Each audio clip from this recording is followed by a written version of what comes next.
podemos proceder ao início da defesa do memorial, da apresentação desse memorial. Cláudio Linsstein, são 16h09, tá? Então, 30 minutos para apresentação, depois 1h30 para discussão. Pode ser? Bom, boa tarde a todos. Eu vou apresentar com esse documento que todos receberam. Esse documento é dividido em duas grandes partes. O memorial propriamente dito, que é o relatório consubstanciado das minhas atividades, como é exigência do edital, e uma outra parte que é que corresponde até a minha trajetória ao longo do tempo. Ele está dividido nesses itens, eu não com 30 minutos de tempo, eu vou me basear exatamente em antecedentes, vivenciando a informalidade, em busca da teoria, projeto de resistência e perspectiva. Vou passar em alguns momentos, vou me deter mais um pouco. Por favor, muito bem. Rapidamente, os desafios de fazer um memorial, de escrever um memorial. Não é tarefa fácil resgatar etapas da sua vida e falar da sua trajetória profissional. Né? Uma trajetória que foi e ainda é mediada por diversos aspectos. Muito bem. Tratar de memorial, pensar de tratar de memorial, não posso deixar de me remeter à ideia de geração. Eu estou falando do meu lugar no mundo e do meu lugar enquanto pertencente a uma geração e a um determinado contexto social, político e individual, familiar. Né? O que importa aqui, nessa narrativa, é exatamente pontuar alguns elementos, né, que definem a minha geração e aquela citação ali embaixo do Hallhorst, que é exatamente cada memória individual é um ponto de vista da memória coletiva, com as mediações necessárias. Então eu não posso deixar de falar eu não tenho como esquecer coisas que me impactaram. A ditadura militar no Brasil, o golpe militar, a guerra do Vietnã, os movimentos pelos direitos civis nos Estados Unidos, o rock, os Beatles, claro, os aspectos culturais, a contracultura e os movimentos que acabaram no Brasil, acirrando ainda mais nos anos 21 e 1968. Por favor. Primeiro item que eu coloco são evidências pretéritas. Muito bem. Referências inconscientes que eu tive. Sou o terceiro filho de uma família de classe média baixa, produto, como eu falei ontem, do fordismo periférico, senão estudei o tempo inteiro da minha vida na escola pública. Se não tivesse escola pública, provavelmente não estaria aqui pelas dificuldades que um casal de classe média baixa enfrentou na sua luta pela vida e para criar 3 filhos. E como filho, temporão e o único homem da família, acompanhei meu pai durante muito tempo nessa trajetória. E meu pai era um empreendedor, não um empreendedor no contexto de hoje, mas um empreendedor é aquele homem que buscava abrir caminhos para efeito não só da sobrevivência, como também do idealista, do ponto de vista de criar novas oportunidades de trabalho. Era um comerciante e, além disso, tinha atividade de construção também. E eu acompanhei por vários anos, né, na minha infância e parte da minha adolescência, nessas trajetórias dele, que era no Rio de Janeiro, e já sofri um dos processos de transformação com as grandes demolições. E meu pai, ele simplesmente gostava de comprar materiais de construção, e com isso já me deu uma noção curiosa da ideia de reaproveitamento. Mas é claro que temos noções inconscientes. E a ideia da relação do canteiro e do desenho. Quando eu via desenhar de papel quadriculado, depois ele se transformar, evidentemente, com a possibilidade que lhe conferia na época de referência. Muito bem. E isso, de certa maneira, me remeteu ao que o doutor Lúcio Costa falou, que construção, que arquitetura é antes mais nada construção, mas construção com intenção estética. É claro que isso é um plano inconsciente. E isso passava pela minha cabeça e não com essa clareza. Isso depois veio a se materializar nos anos de graduação. Tá certo? Vamos lá, menina. E aí eu passo para os anos de graduação. Bem, ontem eu cheguei a comentar, esta escola, por onde eu me formei, aliás, muito me honra ter me formado por aqui, e muito me honra hoje ser professor desta casa, foi um projeto de abnegados. E um projeto de abnegados feito em cima do curso de Engenharia Civil. Curso esse que eu dividi diversas disciplinas. E eu costumo brincar com meus alunos que eu me formei em engenharia. Eu tinha os conteúdos da arquitetura e os conteúdos técnicos da engenharia. Muitas das disciplinas da engenharia civil eu fiz e que hoje os alunos não fazem mais. Tá certo? Muito bem. As influências dos colegas, dos verdadeiros heróis que levaram esse projeto adiante, né, que alguns deles estão aqui até hoje, tinham o ideário modernista como referência, Oscar Niemeyer, Walter Gropius, Le Corbusier, enfim, Brasil, os anos de chumbo, um projeto de Brasil que a ditadura tinha de um capitalismo autônomo, era essa a proposta, e o arquiteto ainda tinha uma missão messiânica de atuar na vida e no mundo, com retratos totalizadores do que hoje a coisa é bastante diferente. O terceiro item que eu chamo de vivenciando a informalidade, eu vivi no início da minha carreira uma dupla informalidade. A primeira nas condições que eu comecei a sentir da precarização do trabalho.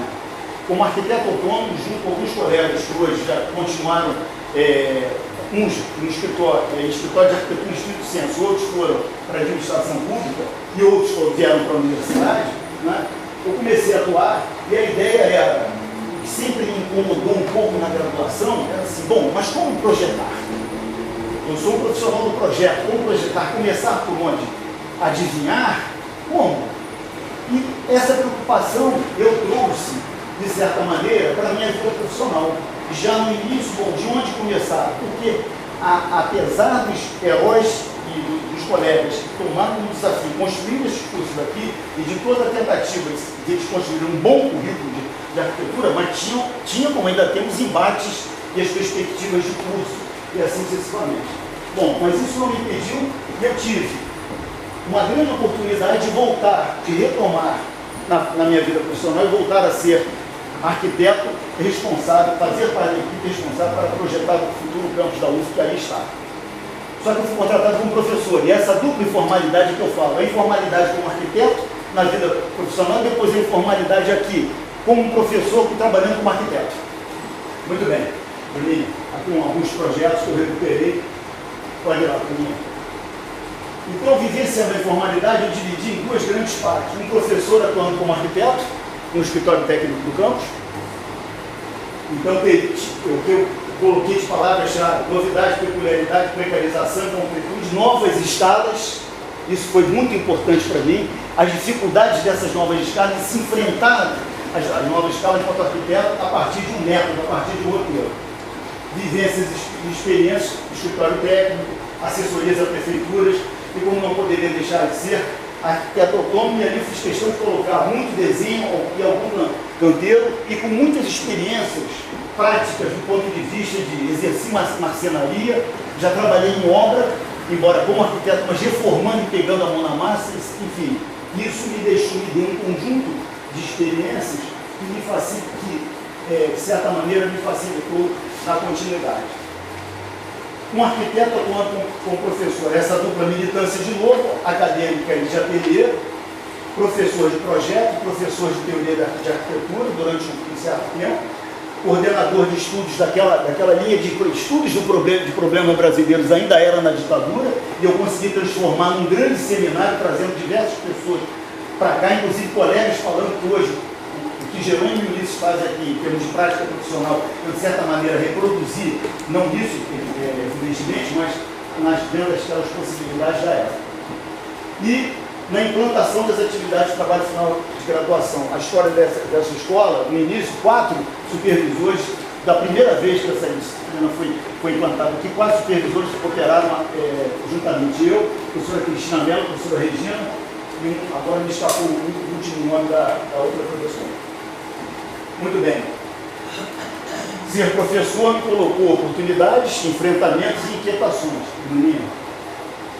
E é por isso que no memorial eu coloco em busca da teoria. Em determinado momento, já como arquiteto, aproximadamente com 10 anos de formado, eu falei, não, eu tenho que retornar ao estudo, porque as ferramentas que a graduação me deu ainda estavam começando. A universidade não tem obrigação de passar tudo, mas evidentemente que eu já tinha um conjunto de inquietações, e as inquietações faltavam especificamente, ou mais de forma mais contundente, pelo método, pela questão do método.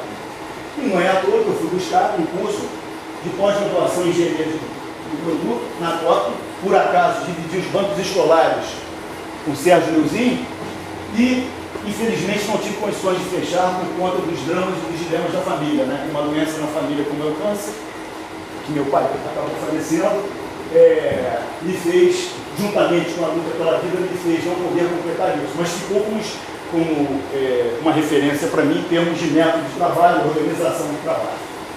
Cumpri todos os créditos, cheguei a avançar um pouco na minha tese, que tratava na época sobre a questão de tecnologias alternativas para a implantação, ou alternativas tecnológicas para a implantação da construção civil. Cheguei a começar, mas enfim, outros atravessamentos ou atropelamentos da vida me impediram. A partir disso, eu comecei a vislumbrar e anexei mais uma outra preocupação relacionada e importante que hoje está implantada, e eu sou um dos responsáveis pela implantação aqui nesta escola de por isso eu e o professor Renato, e que hoje é tão bem levado por outros profissionais, que é a ideia da relação entre arquitetura e clima. E por isso busquei um curso de arquitetura e clima com um professor chamado Luiz Carlos Fiquierson, no IAB do Rio de Janeiro.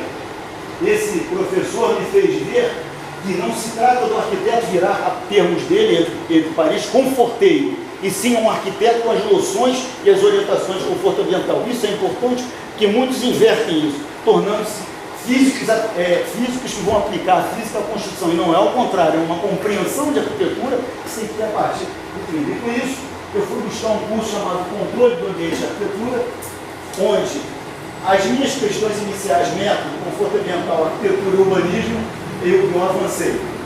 Nesta oportunidade, depois de um curso de aproximadamente um ano, eu tive a oportunidade de visitar universidades a convite pago pelos financiadores do projeto, e visitei algumas universidades que acabavam de implantar laboratórios de conforto ambiental e tive a oportunidade de discutir com eles as dificuldades desse tipo de enfrentamento. Em 1986, retorno à academia de novo, só que aí com outro tipo de inquietação. Aqui ficou faltando um curso de planejamento ambiental que foi feito logo depois do curso de controle do ambiente de arquitetura, na continuidade das minhas inquietações. Volto à academia porque entendia que eu era um arquiteto e, a despeito de ser arquiteto, às vezes a formação do arquiteto não contempla exatamente a necessidade da organização de ensino. E fui para a Faculdade de Educação fazer um curso de metodologia de ensino superior. Preocupações iniciais, alguma coisa de didática, muita pedagogia, mas especialmente como avaliar o trabalho do aluno, como avaliar um trabalho de projeto, já que a minha militância é projeto, tem sido projeto, como avaliar esse trabalho, como organizar um curso. E foi de muita valia. Em 1988, conforme disse ontem também, fiz uma opção que para mim foi de fundamental importância, né? E escolhi para fazer o mestrado em Geografia. Antes disso, eu não cito no memorial, eu fiz e passei num curso que hoje tem na UFRJ de conforto ambiental, já é um curso que hoje já tem. Eu passei em segundo lugar, inclusive, mas percebi que o viés do mestrado em conforto ambiental ali naquele momento era um viés matemático, era a matematização do conforto ambiental na edificação, e não ao contrário, se entender o projeto de arquitetura a partir do conforto. Desisti, abandonei o curso e fui para o curso de Geografia. Nesse curso de Geografia, enfim, tive o prazer de ter sido aluno de Maurício Abreu, que infelizmente faleceu, e tive o prazer de conhecer que foi a minha orientadora de mestrado, de doutorado, a professora Ana Clara Torres Ribeiro, que infelizmente faleceu. Muito bem.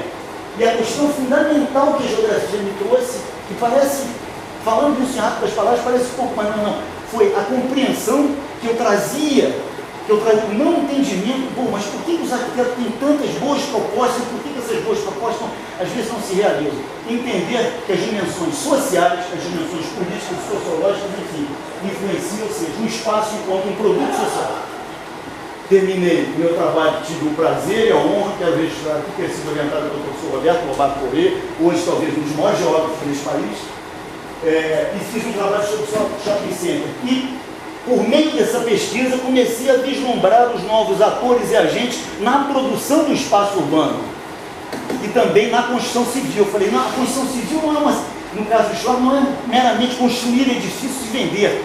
Há uma nova dinâmica, um novo mecanismo jurídico, que na minha tese eu desvelei, que é a captação da mais-valia produzida na fábrica através do comércio no shopping center. E além disso, os investidores em shoppings, eu comecei a vislumbrar que não era só o capital imobiliário, e sim um perfil diferenciado do shopping. Obrigado. Mas é que a colega aqui também está me fazendo, me deixou aqui com um relógio. Muito obrigado. Não, tá bom, certo. Muito bem. Terminei então com a tese, acumulação de capital espaço urbano, o exemplo do shopping center, um estudo de caso, foi o Plaza Shopping aqui em Niterói. Por favor, Bruninho. Bom, como não poderia deixar de ser, as minhas inquietações me levaram ao doutorado. E ao doutorado no IPU. Por que o doutorado no IPU? Porque ele tem um perfil, e eu queria isso na época, um perfil que eu queria cursar disciplinas. Eu queria um curso estruturado para poder pensar, refletir, organizar melhor o meu raciocínio.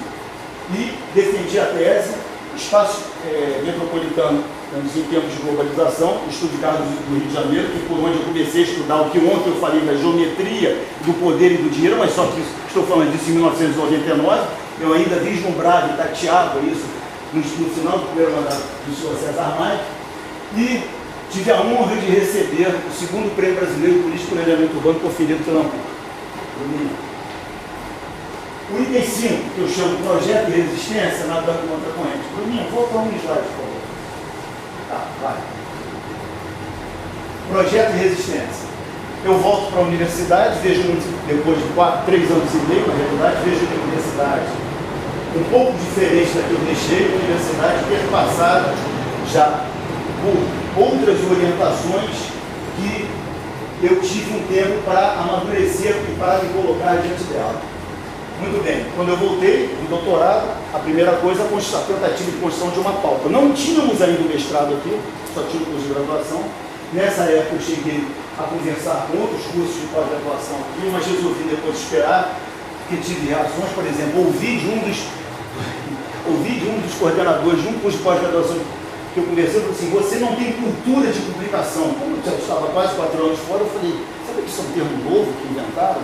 Ele é um oceanógrafo que estava na coordenação de um curso aqui, que não interessa qual, e me pareceu que ele não tinha muito a clareza do que era ciência social e ciência dura. Muito bem. E daí empreendi esse tipo de, essas linhas de pesquisa e respectivos projetos. Né? Um projeto, grandes projetos urbanos, que se pode aprender da experiência brasileira, que tivemos uma articulação com o Institute of Land Policy, globalização, competitividade de metrópole, que foi contemplado pelo edital universal, e agora eu estou trabalhando nesse projeto Mega Eventos de Metrópole, Estudo de Caso do Rio de Janeiro. Aqui alguns produtos, nós fizemos a primeira conferência internacional sobre mega cidades e mega eventos de cidades ano passado, ali que eu fui do comitê científico, o workshop sobre grandes projetos urbanos, o livro que nós acabamos de publicar, O Jogo Continua, Mega Eventos Esportivos de Cidades, eu, professora Fernanda Santos e o professor Gilmar Mascarenhas, e ali eu coloquei o projeto novo, a proposta que a gente está levando para o enfrentamento com o governo do Estado e com a Prefeitura, que é uma solução para a Vila Autódromo que sofre o perigo da remoção. Adiante. Bom, nas perspectivas que eu coloquei, eu tenho aqui 2 níveis, graduação e pós-graduação. Começo pela graduação e começo pela graduação numa disciplina que eu já tenho alguma tradição de trabalhar, que é a disciplina de introdução ao projeto, que está no 2º período. Se me parece que a questão do método é fundamental, de colocar o método para os alunos, bem, então vamos ao método. E eu posso hoje resumir a atividade de introdução ao projeto, vislumbrando o projeto como referências projetuais, observação de espaços vivenciados e dissociabilidade entre projeto e representação. Aqui eu tenho alguns pressupostos metodológicos de ensino-aprendizagem, como projeto, como reconstrução, uma perspectiva bem interessante que eu li no livro do professor Hélio Pinon, mas enfim, aqui o tempo que eu estou com 11 minutos, depois nós poderemos, se for o dado, adiantar. Muito bem. Continuando em introdução ao projeto, a metodologia que eu venho aplicando, ela parte do seguinte: o aluno, qualquer pessoa aprende por imitação entre aspas, ele aprende por observação, ele introjeta um determinado comportamento e reproduz esse comportamento. Muito bem. Consequentemente, o aluno ele precisa ver, consumir a arquitetura, discutir a arquitetura para poder projetar a arquitetura. O aluno precisa vivenciar a arquitetura para poder projetar a arquitetura. Tá certo? Bom, então a questão do método de projeto é o seguinte: eu Todos os alunos moram, bem ou mal moram. Eu começo com matemática exatamente dos espaços pessoais, ou seja, das casas que eles moram. Tá certo?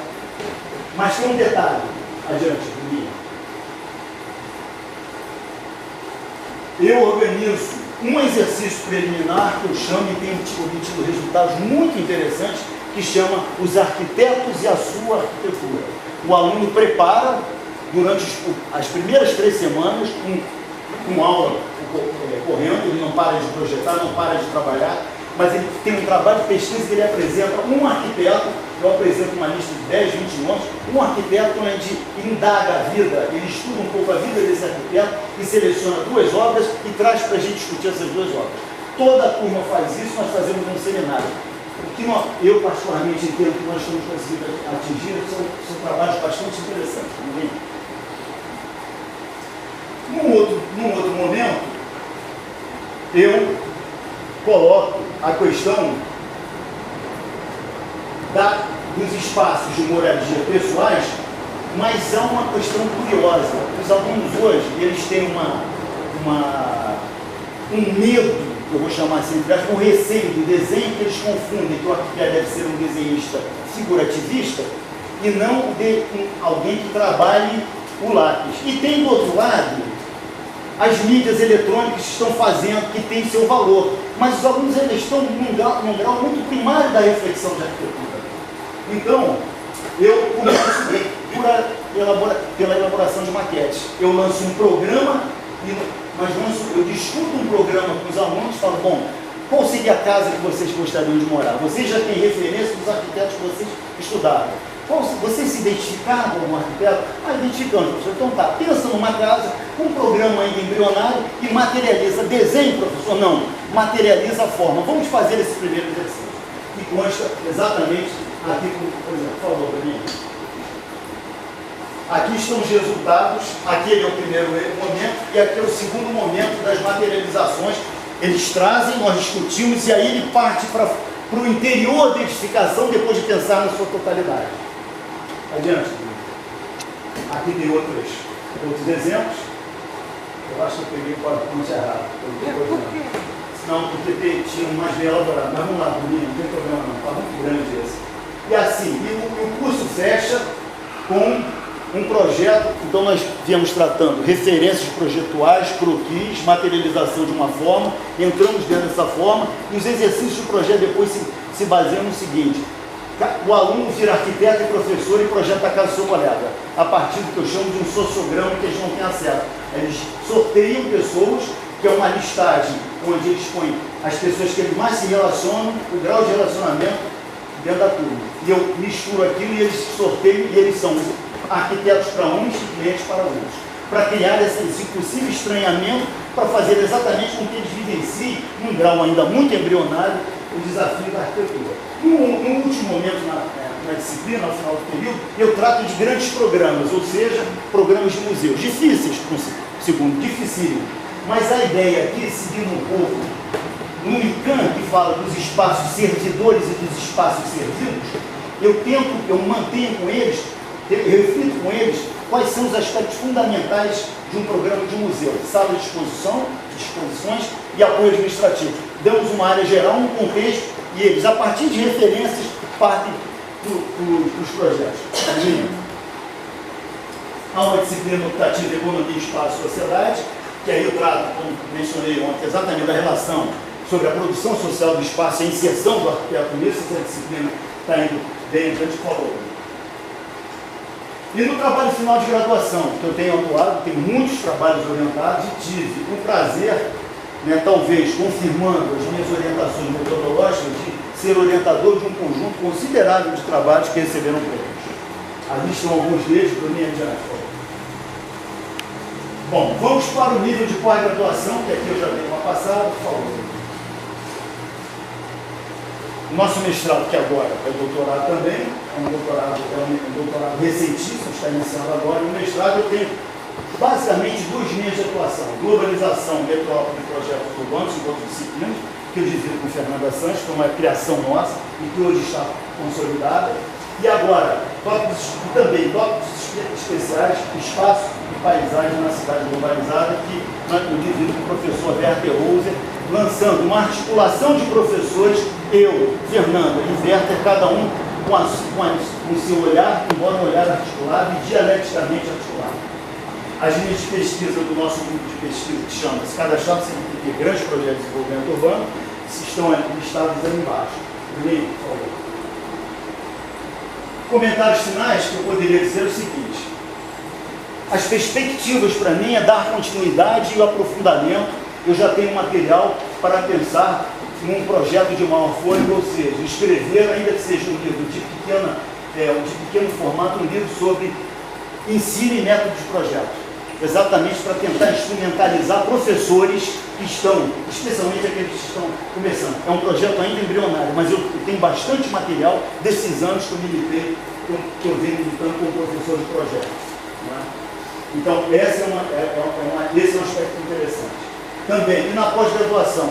Bom, na graduação a disciplina de Economia, Espaço e Sociedade, e na pós-graduação a continuidade das pesquisas no que diz respeito ao grupo de projeto, grandes projetos de desenvolvimento urbano, e a partir de globalização e metrópole, espaço e paisagem na cidade globalizada, eu agora, a partir dessa reflexão que eu venho há algum tempo fazendo, eu quero, já fizemos isso numa última disciplina agora, retornar à discussão mais enfaticamente, que nós continuamos discutindo de uma forma mais enfática, a questão da arquitetura inserida na cidade. Não da arquitetura sozinha, mas da arquitetura inserida na cidade.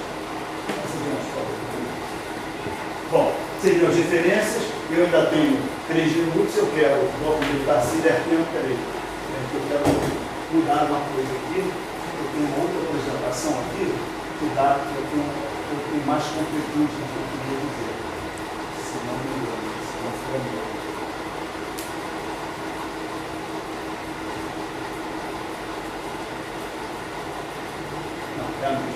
Então, eu fecho a minha apresentação dizendo o seguinte: quando me candidatei a este concurso, me candidatei com um projeto de trabalho que venho desenvolvendo.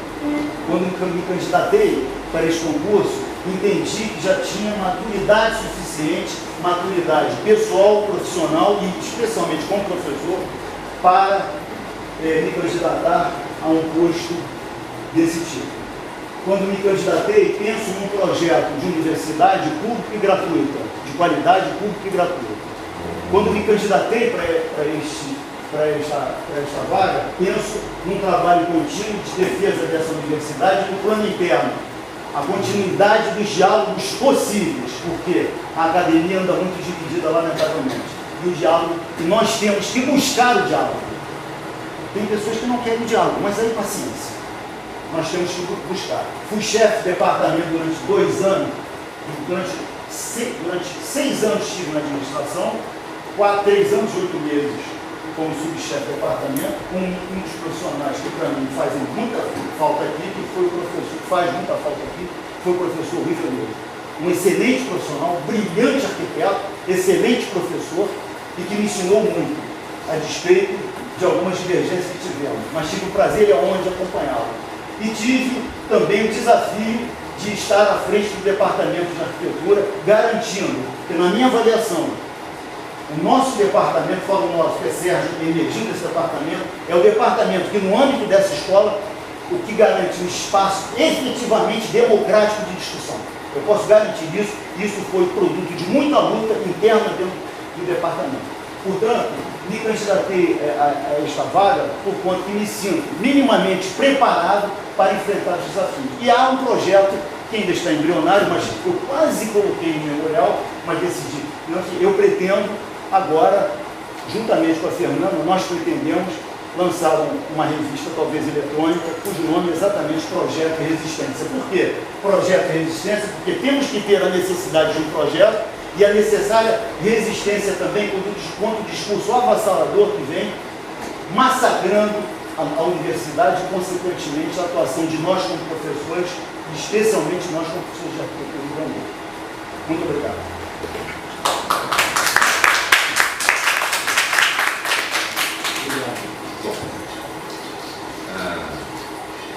Essa etapa que a gente agora, a produção de cada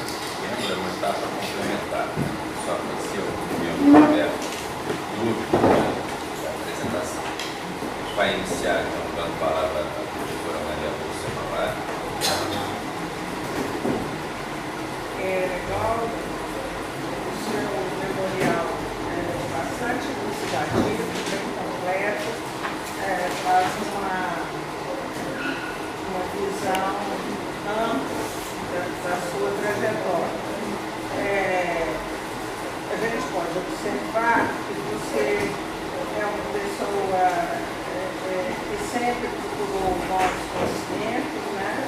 Você acumula aí vários cursos de especialização, né? de 350 horas, enfim, e sempre em áreas no sentido de complementar uma formação. Eu aponto isso como uma questão bastante positiva, né? Da sua trajetória. Depois você faz um mestrado na geografia e já diz porque buscou um doutorado em planejamento urbano aqui e depois um pós-doutorado em desenvolvimento econômico, né? Enfim, deve ter sido por razões pessoais e de família que você talvez não tenha se aventurado a um pós-doutorado mais longe, no exterior, né, talvez a única coisa que eu acho que porque nós no Cone Sul somos afastados de tudo fisicamente, né? Então essa interação com, e a oportunidade né, de sair. com outros ambientes culturais, né? São oportunidades ricas, mas talvez, né, se ainda é jovem, vai ter a oportunidade de fazer um pós-doutorado, já com a família criada, etc., no exterior. Bem, isso na sua trajetória me chama atenção. Você começou como arquiteto do campus, e eu também trabalho com a área de trabalho até hoje com planejamento urbano da UFMG. Exato. Sei o quanto isso é enriquecedor para a gente, né? Mas eu percebo que na sua trajetória, tá, você foi distanciando um pouco da prancheta, né? Aí não sei, aí você vai dizer, me esclarecer essa dúvida. Né? Quais as razões, quer dizer, talvez nessa busca, né? Da complementação dos saberes, né? Você tenha se afastado do campo e agora, obviamente, como professor titular de projeto, que é o que você pleiteia ser, tá? Você nos dá umas pinceladas do que seria seu método de ensino, né? Baseado nas ideias e na maneira de abordar o professor Pinhon. Eu teria muito conflito com isso num debate, né? Mas, na verdade, o que eu penso diametralmente oposto ao professor Pinhon. Mas admito que é um pensamento muito consagrado e consistente. Quer dizer, seria um debate acadêmico que oportunamente a gente poderia até travar, né? Do indutivismo em arquitetura, que embota um pouco a criatividade no meu entendimento. E no seu entendimento lá, e do entendimento do Pinhon, do Marcuse, de outros, abre as perspectivas, né? Bem, então assim, você asseguraria, como professor titular do Departamento de Arquitetura, você asseguraria uma pluralidade de visões, de entendimento sobre o que é o projeto, a melhor maneira de conduzi-lo, etc. Porque a gente sabe que o professor titular exerce uma liderança intelectual muito forte dos seus colegas, principalmente dos seus colegas mais jovens, quando são contratados. Quer dizer, eu gostaria de ouvir você, né, a respeito desse seu plano de trabalho, tá? Que para mim ele está meio disperso aí, e como você é muito eloquente, muito, enfim, se coloca com uma certa paixão, assim, nos dá a impressão também de um certo sectarismo, né? Impressão, professor. Eu gostaria. Não vou abrir mão de ser um apaixonado.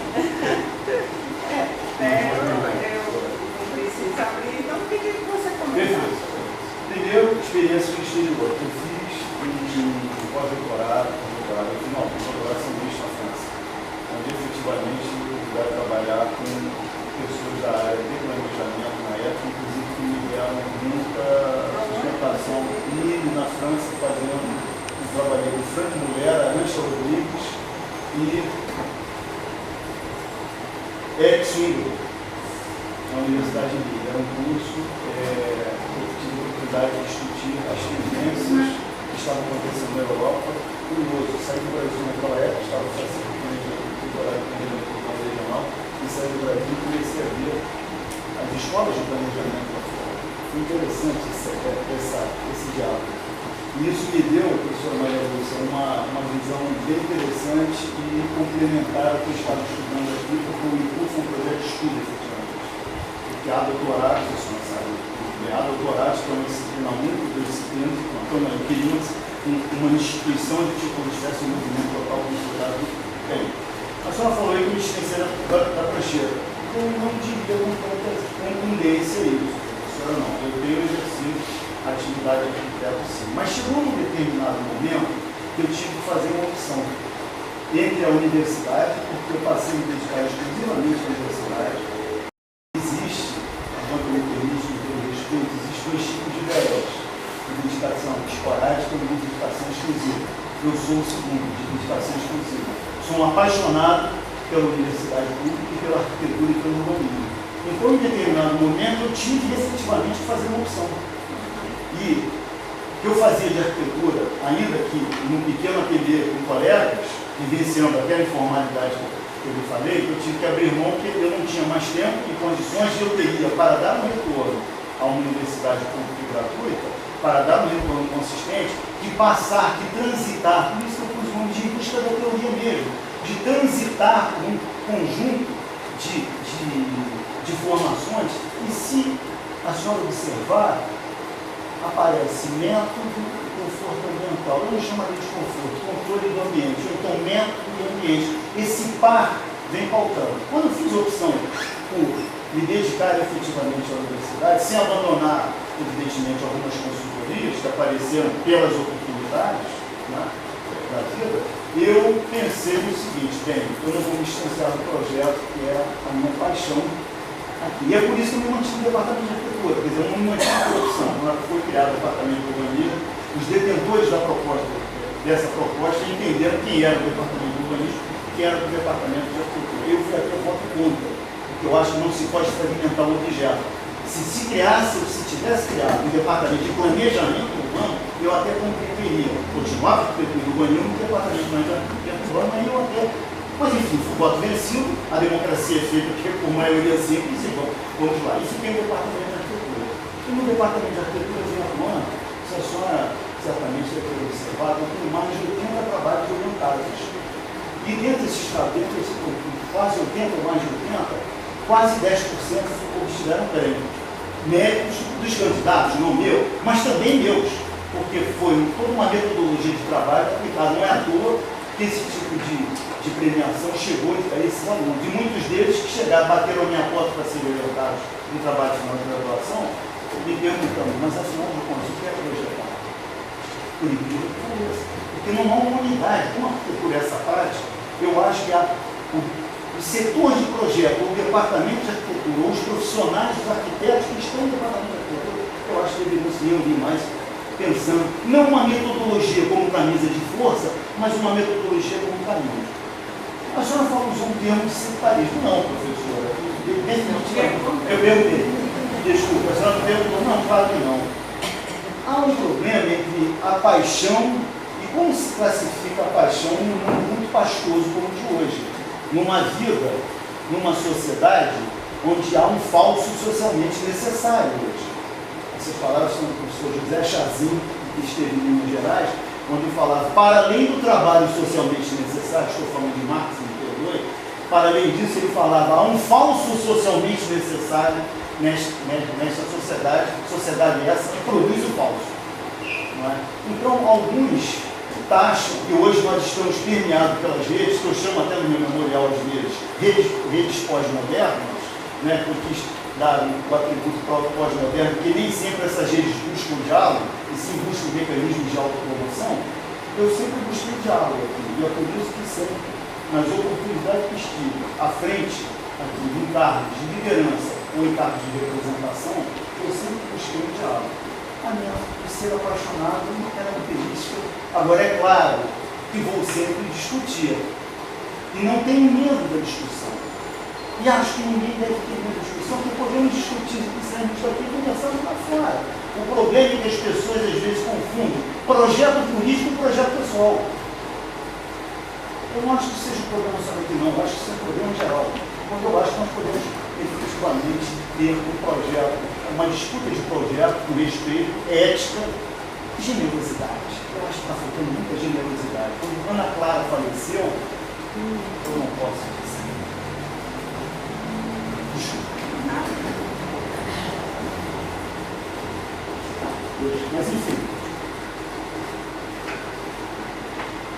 Na verdade, você se colocou bem diante das questões que eu coloquei, mas no sentido de tentar algum esclarecimento, né? Coisas que às vezes não falam claras, mas é difícil contar uma vida um pouco interessante e em poucas páginas também, né? Mas eu não estou satisfeita, estou esclarecida. Tá? O senhor não completou assim? Não tem problema. Mas você já completou. Mas estou aberto a diálogo, claro. Universidade é um lugar de diversidade. Na minha terra eles dizem que quem brigam são as ideias, não as pessoas. Né? Claro. Bom,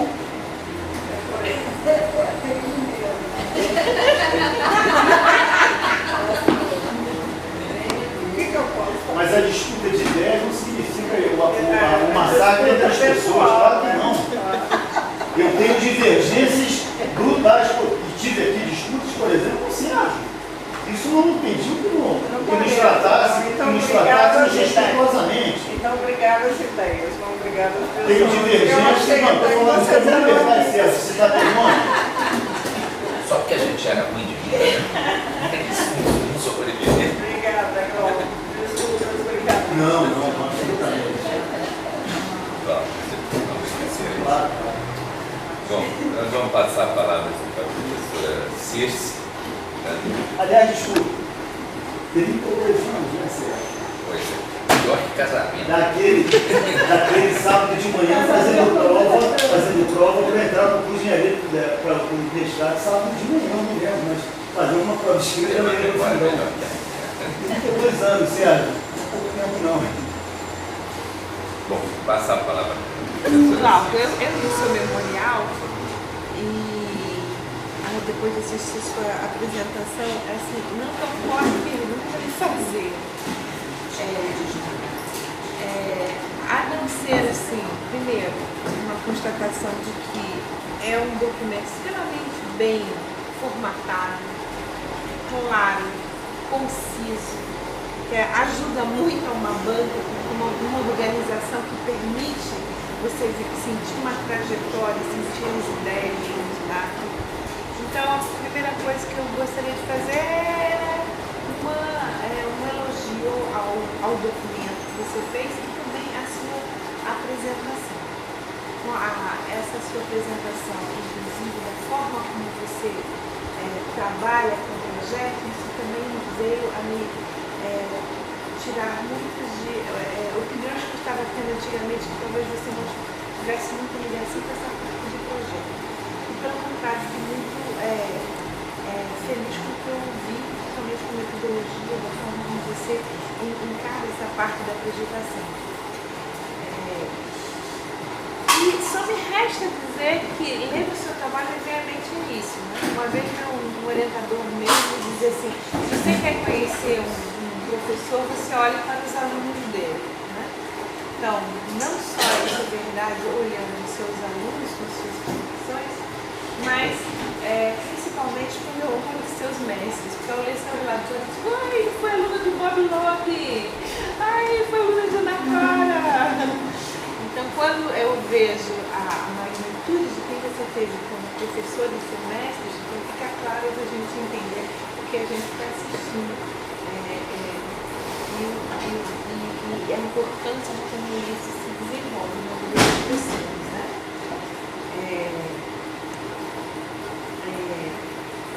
Eu não moro no Rio de Janeiro, né? Moro em Recife, venho esporadicamente no Rio de Janeiro.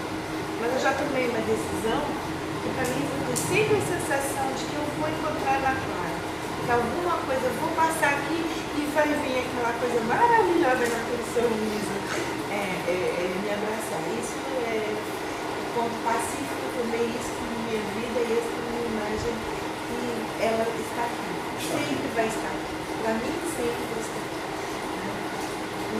E ter isso uma parte. O intelectual pode uma Clara, não se constrói 50, 100 anos no país. Não só o intelectual, mas a pessoa humana de Ana Clara, a pessoa íntegra. Então ela é um exemplo em todos os sentidos, uma grande amiga, realmente, que continua aqui comigo. E é só isso, eu gostaria só de fazer esse comentário e não ter perguntas para fazer esse momento. Essa palavra de Luísa. Bom, não, porque acho que vou repetir um pouco, que já foi dito, mas eu queria parabenizar você pelo seu memorial, a forma como você desenvolveu o seu memorial, a sua apresentação condizente com o que você escreveu, a organização. Eu sei o quanto é difícil fazer um memorial, você ter que falar de você sem ser Como se se exaltar parecesse demais. que Você tem que se. Exatamente, você tem que sair de você para falar de você. Eu sei quanto é difícil.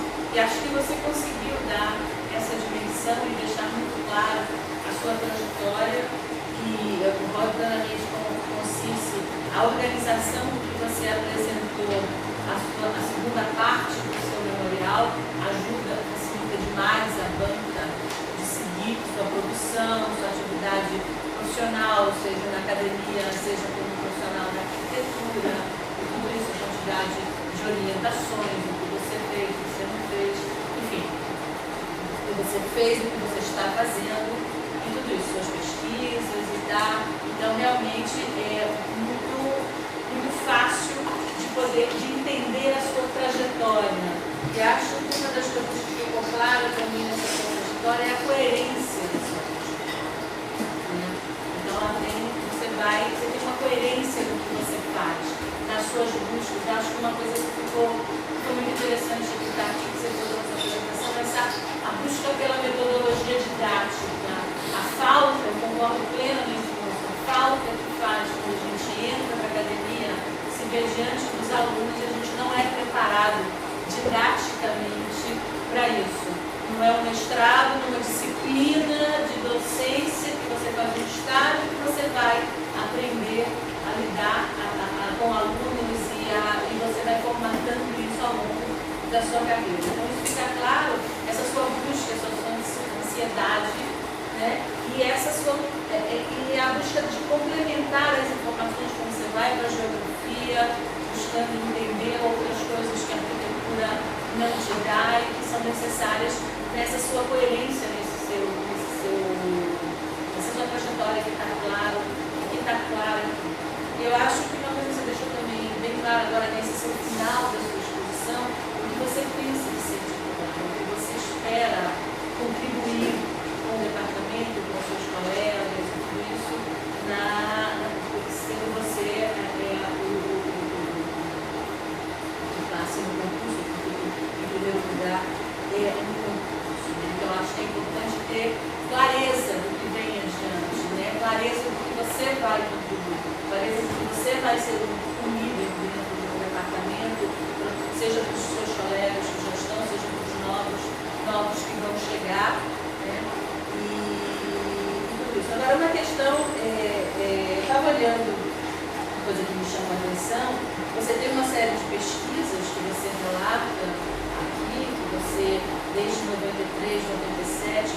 você vem participando de pesquisas e coordenando e tal, essa última que está em andamento, inclusive sendo contemplada pelo edital universal do CNPq e tudo isso.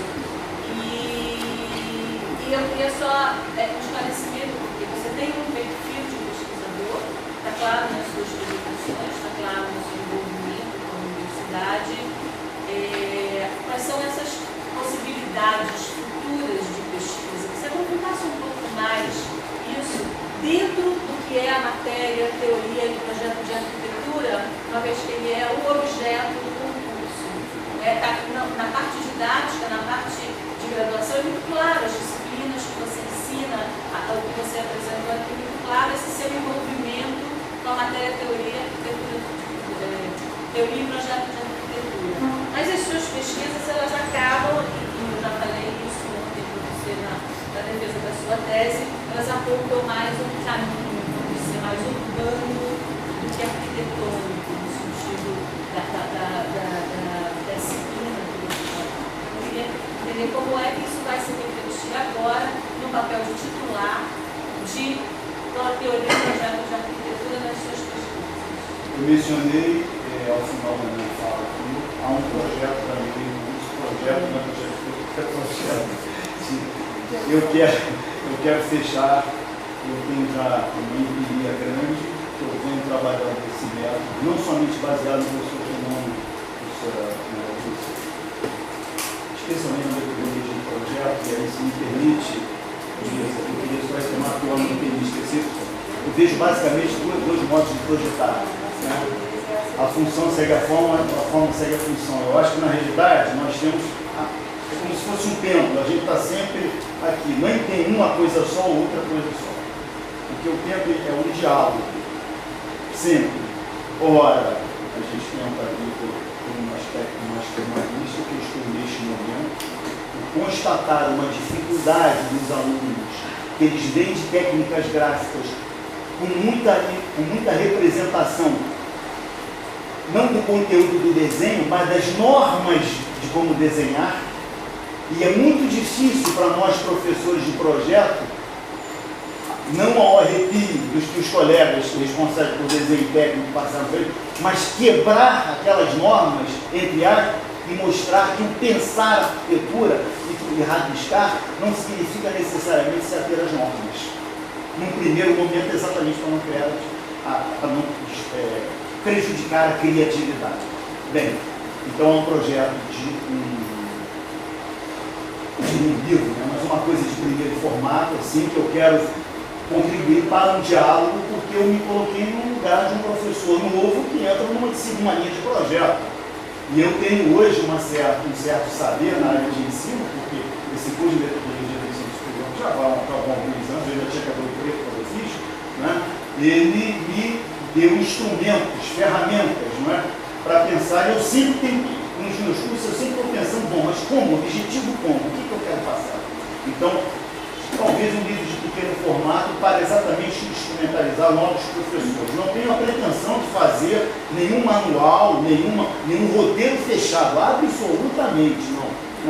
Mas, enfim, bom, vamos refletir sobre o projetar. Eu acho que isso está precisando. Esse é um caminho. A colega levantou um dado que eu acredito que tenha emergido como um caminho curioso. Ele atua na área de projeto, mas tem uma linha de pesquisa que, para os menos avisados, ou pelo menos para o que está no título da pesquisa, vai turbando sim. Eu não vejo, eu quero trabalhar sempre a despeito da divisão. Aí já contei a história. Fui voto vencido, a despeito desse fracionamento equivocado, com E maiúsculo e gótico, aproveitando que nós somos arquitetos, gótico, não gosto do gótico não, mas enfim, para marcar essa posição, mas fui voto vencido. Acho que em algum momento nós deveríamos discutir isso aqui, voltando a um departamento de arquitetura e urbanismo e ficando no departamento de planejamento. Como também sou contrário a um departamento de projeto, é uma conversa daí, o departamento de teoria. Como nós vamos fracionar? Isso eu não compreendo, pode ser até uma limitação minha, mas enfim, eu não compreendo. Bom, e o meu retorno está vindo porque quando eu pesquisei sobre shopping center, eu também estava pesquisando, não a arquitetura propriamente shopping center, porque a arquitetura de shopping center, enfim, eu acho que um dos únicos projetos no Brasil que eu conheço, shopping center, eu estou falando de projeto, que sai um pouco da lógica de uma instituição total que quer aprender na dimensão do consumo, do consumidor, é o Shopping Galeria em São Paulo. Não São Paulo capital, mas Campinas, se não me engano Campinas. O Shopping Galeria, onde ele, não sei como ele conseguiu, aliás, foi o Rodolfo Strotter que projetou. Não é à toa que um profissional que fala de teoria de arquitetura. Eu não sei como ele conseguiu de criar espaços abertos, enfim, que convidam ao passear e não ao passear orientado como shopping, que eu estou chamando aqui de instituição total. Como também entendi, o papel do arquiteto do projeto Shopping Center é um papel onde ele recebe um pacote e faça um desenho, exagerando nas cores, um caixote mais ou menos, que dê para espaço para letreiros, para acreditar. Então, essa dimensão do projeto, essa dimensão da arquitetura vai ser discutida. Agora, na discussão sobre os mega-eventos também, porque não dá para também olhar só para a política pública. Nós temos que ver a materialidade na minha tese, que eu apresentei ontem. Eu passo de passagem, não tinha tempo, exatamente nos grandes equipamentos que estão lá. Agora, eu concordo, eu penso sim em fazer um retorno mais forte à arquitetura, em especial na pós-graduação. Eu quero efetivamente criar uma disciplina, né, a partir de não uma disciplina, mas um conjunto de atividades a partir de uma discussão crítica, com C maiúsculo, numa perspectiva orientada, que eu expliquei ontem rapidamente, pela estética de Lukács, para se discutir a arquitetura enquanto unidade entre reflexo antropomorfizador e reflexo desantropomorfizador, e discutindo um pouco Bernard, Tchumili, e sim, esses arquitetos que estão, especialmente Tchumili, quando ele fala que não deve ser reduzido o conhecimento, falarei disso amanhã na aula. Briefing, apenas, onde não deve ser reduzido, não se pode estreitar o conhecimento da arquitetura a partir da arquitetura da forma. Eu acho brilhante essa posição dele.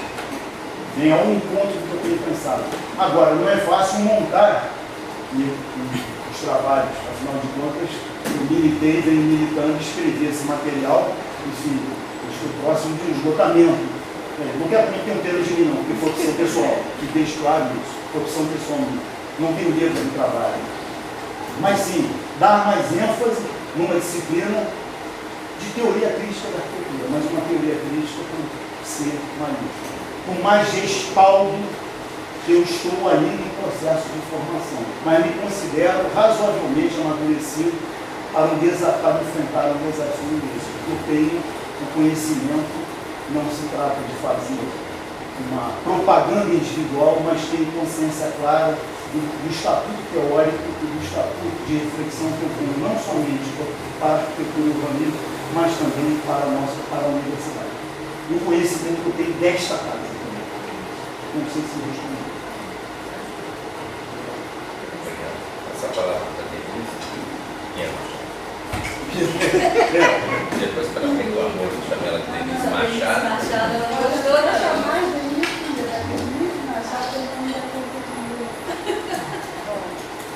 Uau! Olha, o que eu posso dizer? Algumas coisas que eu ia falar, elas hoje perguntaram uma das respostas que já falamos. Mas eu queria te dizer uma coisa. Ontem, tu não gostaste quando eu te falei na questão da autonomia disciplinar.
vê que na tua reflexão isso é claro. Então, eu ia até te perguntar sobre isso, mas tu já respondesse na tua lição. Por que Glaucio, que a Maria Lúcia falou que era como? Não, eu falei que era. Ela perguntou. Eu vejo uma certa contradição, talvez seja, a gente não pode fazer uma sessão de psicanálise, mas quem sabe não é uma certa, eu não vou fazer psicanálise, eu vejo uma certa contradição no teu discurso de algumas coisas e na tua prática de professor de agricultura. Por que raios precisa entrar para falar de agricultura com um discurso que não é do teu campo disciplinar, que ele é importante a nível da tua formação, do teu conhecimento, para te dar ferramentas para uma reflexão crítica. Ele é perfeito para isso. Mas eu acho assim, honestamente, um desperdício não valorizar mais esse lado da arquitetura que a gente viu pela tua apresentação de hoje, que está dentro desse universo. Então, eu estou te dizendo isso porque eu ia te perguntar aquilo que eu respondesse na tua audição. Por que que não é previsto no teu memorial, felizmente que falasse na tua exposição, uma busca na própria pesquisa autônoma, e não no sentido da autonomia da cultura, mas autônoma no sentido de propor temas de pesquisa que sejam próprios do teu campo disciplinar, que sejam próprios da tua atividade e da tua instituição. As instituições onde a gente se forma, a gente pode se utilizar delas em algum momento. E no momento que tu te postula professor titular, essa autonomia de formulação, ela tem que ser posta. Então, eu digo que eu fiquei muito satisfeita com a tua produção, no sentido de que eu vejo não só na proposta do teatro desse caminho, não está escrito precisamente mas que foi dito, como está gravado, está sacramentado, certo? Que a tua intenção é caminhar mais por esse caminho, entrar por esse caminho. Então, isso me deixa satisfeita, até porque quando tu falas, por exemplo, na tua passagem do conforto ambiental, eu gostei muito da maneira como tu falaste do conforto ambiental, porque é exatamente da mesma maneira que eu acho que eu considero. Isso é uma das questões do nosso campo disciplinar. A gente tem uma autonomia de campo, mas a gente não pode correr não só de uma interdisciplinaridade, como de uma heteronomia, ou seja, outros campos que interagem e que são regidos pelas suas regras e que a arquitetura tem que dialogar com essas regras que não são dela. Tá? Então, eu vejo assim que a tua vivência, a tua consciência, o teu entendimento do que seja o campo disciplinar, ele reconhece e ele conhece essa autonomia. Por exemplo, quando tu explica os teus trabalhos, tu bota eles a fazer uma volumetria, os teus conceitos, os instrumentos de que tu te apropria quando tu apresentasse a apresentação de hoje, mostra que tu está dentro do campo disciplinar. Então, assim um pouco mais de desabafo, outra coisa, eu acho assim que tem que explorar mais essa maturidade intelectual do campo disciplinar para avançar em pesquisas do campo disciplinar e institucionalmente mais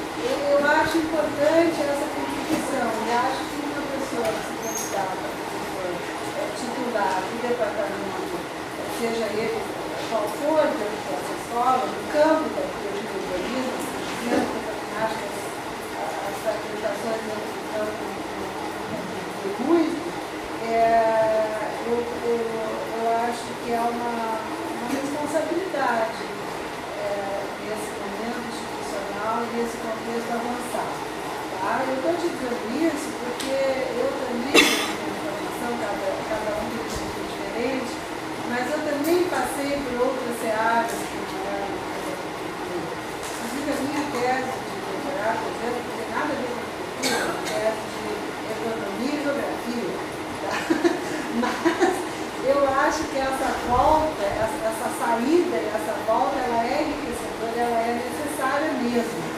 Acho necessário sair e voltar. Mas é preciso voltar. É preciso fortificar o campo e a tua exposição mostra que tu está nesse campo. Então seria um pouco uma pergunta, que era uma pergunta, mas já foi respondida. Eu só acho então te fazer uma pergunta para a revista que eu gostaria que a pergunta comentada foi respondida, que falei no Rio. Como é que tu pretendes articular mais a qualidade de seres um professor titular, o papel do professor titular, a questão da graduação com a pós? Isso eu acho que o que tu entendes que seja o papel de um professor titular numa instituição pública, gratuita, de qualidade, que é a única que Isso. é? Dois termos que a colega usou que tem que ser mais bem pensados. Independentizar das nossas origens de pós-graduação. Eu sempre busquei, e modéstia à parte, Em termos de formulação, não em vou termos lá, de chegarei lá. revelação. Eu tenho toda a minha trajetória acadêmica do ponto de vista enquanto pesquisador, enquanto aluno pesquisador, é uma trajetória que eu me orgulho muito, porque a traqueces, eu vou chamar que era a figura dos meandros, eu sempre tive como a linha central, tem um meandro e como se fosse uma calha central a linha de projeto e teoria, eu sempre tive em mente. Não é? E muito me orgulho de ter passado por campos que me instrumentalizaram bastante. Tá certo? E ainda estou em processo. Aliás, todos nós estamos em processo, em vista da forma. Não é? Pretendo continuar em processo. O dia que eu chegar e falar assim, gente, eu estou satisfeito que eu sou doido, está na hora de vestir pijama e ir para casa. Quer dizer, vestir pijama em casa, não? Muito bem. Então, a questão da independentização, sim, ela existe hoje, mas há as possibilidades. Há a dinâmica do real. E uma dinâmica do real, que a professora trabalha hoje, e o cara gaúcho, então vou pegar, ex-diretora da FAUE, ex-diretora, tia? Pois é, meu pai era gaúcho, então, Denise, você falando, você imagina a quantidade de remetimentos que me vieram à cabeça desde a marmelada branca, na minha infância, bem, isso é um parênteses. Do chimarrão, não, o chimarrão não gostava muito não, mas da marmelada. A cuca, na minha época de Natal, que a minha avó fazia, enfim. Muito bem. Depois deixamos isso daí para uma comunicação mais informal. Muito bem. Estava falando, desculpa, acabei de perguntar. Não, perguntar se eu era. Diretora, a colega está ali, a colega sabe. Eu não sou, eu estou. Bem lembrado. A colega sabe que eu fiquei 6 anos em frentes diversas, em um departamento carente de professor. Sem largar, sem deixar de pesquisar e sem deixar de dar aula, porque alguns que assumem cargos, um cargo de diretor, quando o Jerônimo era diretor, dizia, você não tem que dar aula, Jerônimo, meu amigo, não falava dessa maneira, porque são tantas as reuniões, são tantas reuniões e execuções também, o Jerônimo sabe disso, não é mesmo? Pois bem, então, do quanto que isso nos absorve, e é um trabalho necessário, diga-se de passagem, necessário. Então, são as oportunidades que vão, Fernanda Santos, que é minha amiga e irmã, né, onde travamos uma relação de muita amizade, companheirismo, generosidade e humanidade, né, ela me propôs uma temática. E nós vamos construir essa temática. Mas eu com um pé lá e outro cá. Só que os requerimentos, as demandas da graduação foram muitas e eu nunca as neguei. E não é à toa, se percorrer o meu currículo, que eu venho de projeto 5, que é a última, ontem eu tive vou a introdução ao projeto, já passei por projeto 2, já fui até a projeto de habitação popular, que é um campo específico, como também fui em teoria e história da arquitetura, depois fui para a teoria da habitação em pouco tempo que eu digo experiências. Então, vejam, essas demandas me fizeram vislumbrar outras possibilidades que demandaram um conhecimento maior. Agora, sempre fiquei com o pé na linha de projeto 5, e sou um apaixonado por projeto, mas me vejo com maturidade hoje para apontar algo. Não vou falar mais consistência, porque aí eu vou dizer que eu não tenho consistência, não seria isso, mas com mais responsabilidade, consistência também, e pretendo sim. Agora, vamos dar 2 passos à frente e 1 passo atrás, né? A história nos ensina isso, né? Devagar. Agora, tenho um projeto sim. E o projeto de professor titular abrange o nível acadêmico, da graduação e da pós. Como graduação e de pós? A reflexão sobre a produção social do espaço, ela já tem uma vinculação entre economia, espaço, sociedade, globalização e metrópole. Está claro, eu vivo exatamente transitando nessas duas, pagando os seus devidos, as suas devidas aproximações. E a de projeto está para ser inaugurada, mas são possibilidades e oportunidades que aparecem. Nem sempre há uma oportunidade de se colocar isso, especialmente numa pós-graduação tão nova. Compreende, professora? É uma pós-graduação nova que, quando os professores foram chamados, alguns já disseram: olha, eu tenho um campo e neste campo eu quero ficar. E na nossa pós-graduação, nós não temos um campo de projeto específico, embora eu já tenha pensado, mas a formulação disso tem que ter mais consistência no sentido de um plano de trabalho propriamente, de talvez uma linha de método, de se pensar método na projetação. Mas isso ainda é uma coisa muito embrionária, por isso que eu não tenho visto aqui. Agora, há certo, nós não podemos esquecer da realidade da política e das possibilidades, da política interna. Nem sempre a pessoa é reconhecida, nem sempre os diálogos são estabelecidos. Talvez por outras questões que não cabem aqui eu ficar dizendo, até porque vão cair no outro plano. Portanto, não passa, mesmo por um plano fiscalista, não passa por opções de uma atuação efetivamente responsável que eu venho e com consistência que eu venho, modestamente falando, levando adiante, que eu tenho hoje um conjunto de experiências. Talvez uma reflexão sobre a teoria da arquitetura, mas isso tem que ser colocado num campo de possibilidades. E eu já disse isso para a nossa atual coordenadora, que está fazendo um grande trabalho, para a professora Maria, à frente da pós-graduação. Não sei se respondi, mas é uma linha de trabalho que sim. São muitas frentes, muitos desafios. Não posso também omitir, aproveitando, embora a colega não perguntou isso, como professor titular, eu vejo 2 planos. Um plano pessoal, porque eu tenho 34 anos de universidade. Quando o professor Sérgio Luzinho, o Sérgio que está aqui, fez o concurso titular, alguns colegas, inclusive falecido Saldanha, disse para mim: Glauco, você não vai fazer? Eu disse: não. Eu ainda não me acho com maturidade para isso. Galgar o posto de professor titular é um outro patamar. Hoje eu me acho.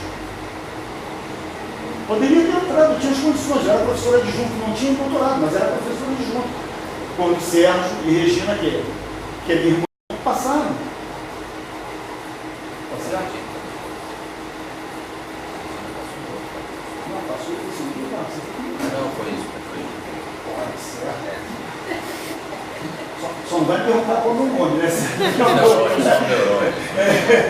Tá certo? Bom, consequentemente, eu estava falando assim, não me candidatei, porque entendia que faltava uma estrada. Eu acho que isso é importante, colega. maturidade, mas não maturidade só, eu poderia ter feito 500 projetos lá fora, não, maturidade da própria vida universitária, do chão da vida universitária. E hoje eu tenho também. E maturidade de pesquisa, e hoje eu tenho alguma maturidade de pesquisa. Agora, nós temos que ver a questão do CNPq hoje. Hélio Gaspar, que é coisa de um ano, Hélio Gaspar, que todos conhecem como Lisboa, apresentou 19 mil pedidos de bolsa de produtividade de pesquisa para a CNPq. 1000 bolsas concedidas naquela época. Ora,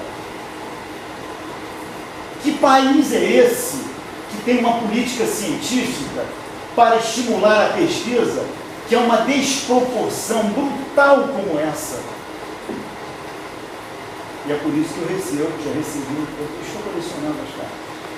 A última que veio, o CNPq, as pessoas dizem assim, candidato, reapresente o seu projeto de pesquisa. Mas o chamamento, aliás, eu estranhei, que sempre termina assim, professor, estamos abertos a novos pedidos e demandas, só posso dizer que nunca daremos. O que daremos. Quando a professora Brana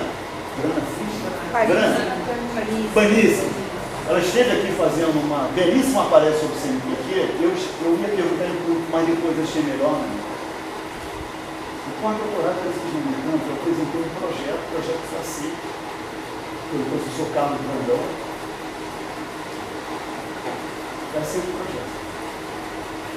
E foi dito que não completou. Quantas bolsas para pós-doutorado tinha na área clínica no Brasil? 5. Isso é política científica. Isso é uma esmola. E eu não quero ajudar. 5. Olha, agora, eu também sou chato. Eu vou insistir. Representa. Agora, aí, os constrangimentos financeiros começam a se fechar e as exigências começam a aumentar. Eu acho que daqui a pouco uma pessoa se forma, vai se candidatar a alguma coisa e fala assim, quantos orientadores, quantos orientantes você já teve? Uma pós-graduação recente como essa. Aí daqui a pouco eles dizem, bom, tem que ter orientado 10 doutorandos. Bom, então vamos morrer sem bolsa. E eu não sou partidário das redes pós-modernas, como o professor Milton Santos, que aliás tive o prazer e a honra de tê-lo na minha banca de doutorado. Infelizmente é outro intelectual de porte que um país como esse demora anos para construir. Um geógrafo, intelectual e negro. Os constrangimentos que esta pessoa enfrentou deve ter sido como o professor dizia numa coluna da Folha de São Paulo, que ele sabia muito bem, na época, por onde saíam as indicações para apropriação de determinados fundos públicos. Então, isso é sério. Agora, professora Denise, efetivamente a luta continua. Independente do que sair daqui nesse resultado, eu não me entrego. Não. Tem um nome a honrar. Não me entrego. Não a militância destituída de sentido. Uma militância radical, o termo radical é difícil hoje, mas radical de ir à raiz, o que incomoda muita gente. Porque eu entendo que todos nós temos que ir à raiz, custe o que custar. Com ternura, evidentemente, e às vezes com diálogos duros, mas com diálogos duros que possamos lá fora dizer, olha, não é a pessoa em si, são as representações. Mas você ia dizer que o Titinati há 2 anos falou O primeiro, o pessoal nesse plano de galgar. O segundo, um plano político-acadêmico. Primeiro, a defesa. Obrigado por ter lembrado, a idade também. Obrigado. Um plano político-acadêmico. A defesa intransigente de uma universidade pública, gratuita e de qualidade. A defesa intransigente desta escola de arquitetura, que ajudei a construir. Um diálogo permanente, mas há pessoas, quando um não quer, 2 não brigam. E eu aqui entendo e vou buscar, e sempre busquei o diálogo. Mas há limitações. E a defesa intransigente da democracia interna desta instituição.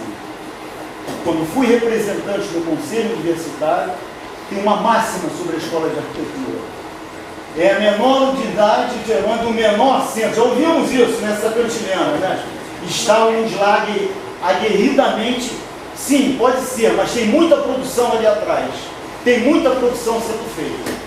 Mas o que mais é importante, garantir uma reflexão livre, uma reflexão da arquitetura e do urbanismo que expanda, que amplia, sem me resguardar dos meus princípios. Então são dois planos. Evidentemente que eu priorizo o segundo. Mas não posso dizer que o primeiro plano pessoal é um patamar que eu almejo. Claro, 35 anos de militância e me sinto capacitado para fora. Obrigado, se desculpe se me estendi. Bom, para fechar, eu acho que todo mundo aqui já expressou a qualidade do trabalho. Eu fiquei extremamente satisfeito com a sua apresentação. Vou pegar uma cópia dessa gravação e botar no YouTube alguns trechinhos para você não poder voltar atrás.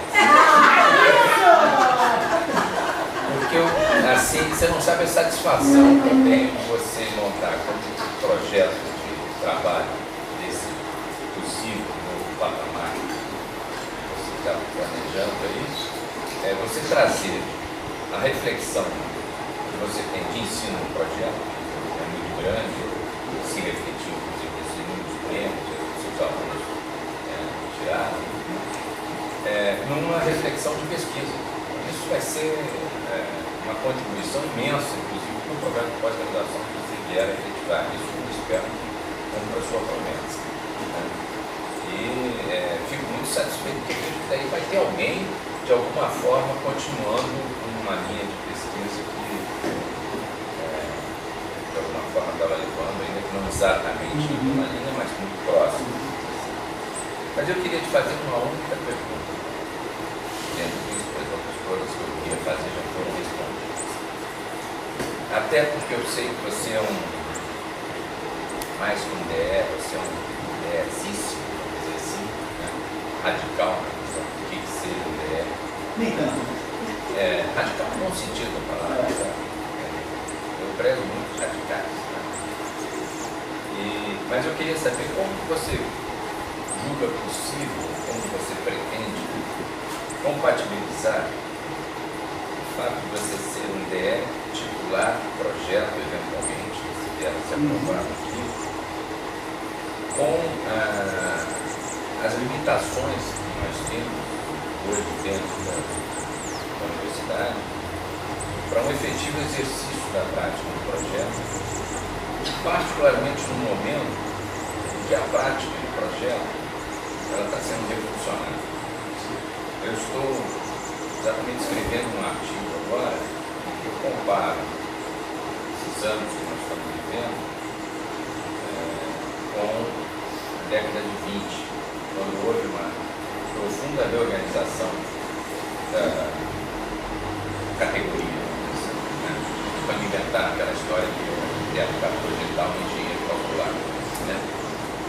E hoje, em função de um processo de inovação tecnológica, está havendo uma reorganização de todo o processo produtivo do projeto.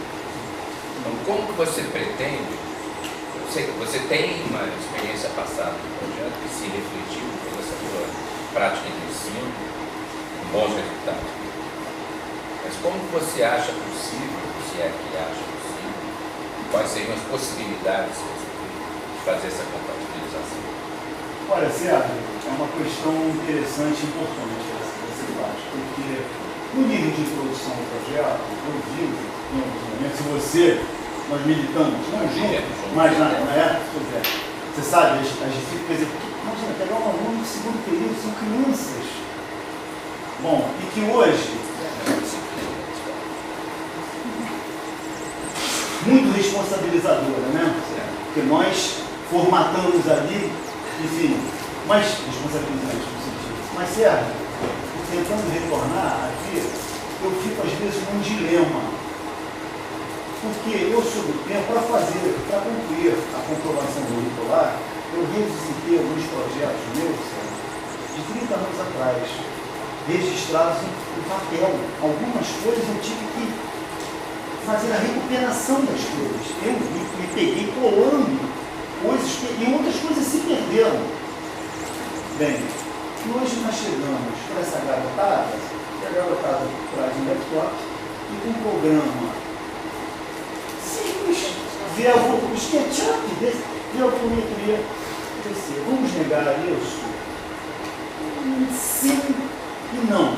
Estou falando do livro de introdução ao projeto, já vou chegar lá. Sim e não. Sim no primeiro momento, porque a partir da invenção da máquina de escrever, nós não deixamos de escrever à mão. E esta relação desenho-mente, o desenho é a nossa escrita. E a compreensão na tela do computador, às vezes, limita essa compreensão. Mas em P5, que efetivamente o último projeto de arquitetura, eu sempre valorizei muito isso aqui, com essa escola de inglês, muito na área urbana, né? Em P5 a coisa já fica um pouco diferente. E aí, Sérgio, eu vou te dizer, eu terei que me atualizar a respeito disso. E já estou, tanto que eu sinto no memorial, uma questão da Build Information Model, você é um especialista nisso, eu em algum momento, eu terei que fazer um mergulho um pouco mais aprofundado nisso, para não só me inteirar, porque os outros objetos estão me ocupando agora, mas também para exatamente fazer esse diálogo. Mas, Sérgio, com toda a inovação do Build Information Model, por lado que seja, eu acho que como arquiteto nós temos ainda que ter o ato da grafia, não no sentido do projeto acabado, mas de pelo menos algum tipo de grafia, que para mim é necessário isso. Agora, não fecho questão, mas respondo o seguinte, é um pouco da minha formação, eu teria que encarar para isso num projeto de município.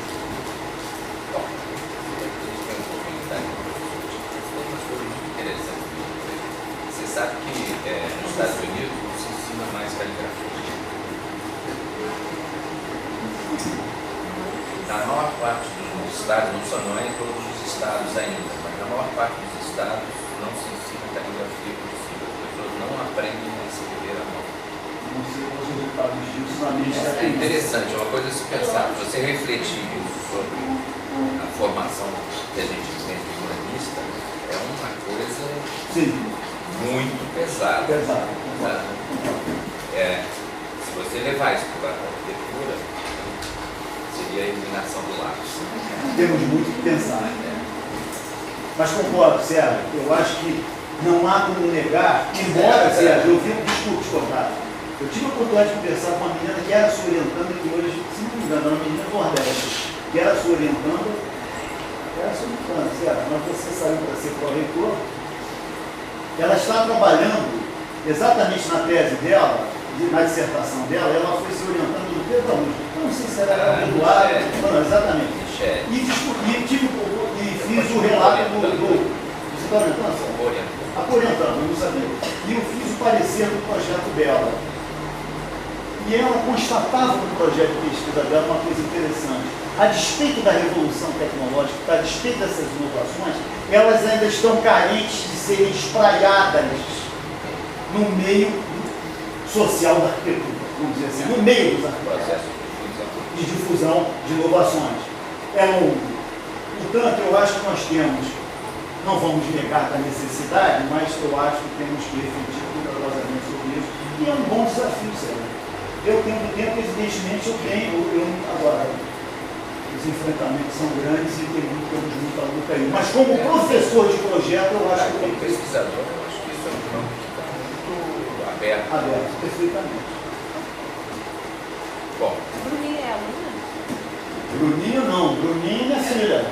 Esse subproduto maravilhoso. Ela só tem um nos problema. conta isso. Ela tem esse problema.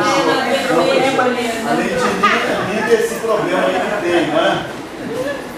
Se não fosse esse Meu problema, perfeito. se trocasse o vermelho pelo branco, ficaria bem.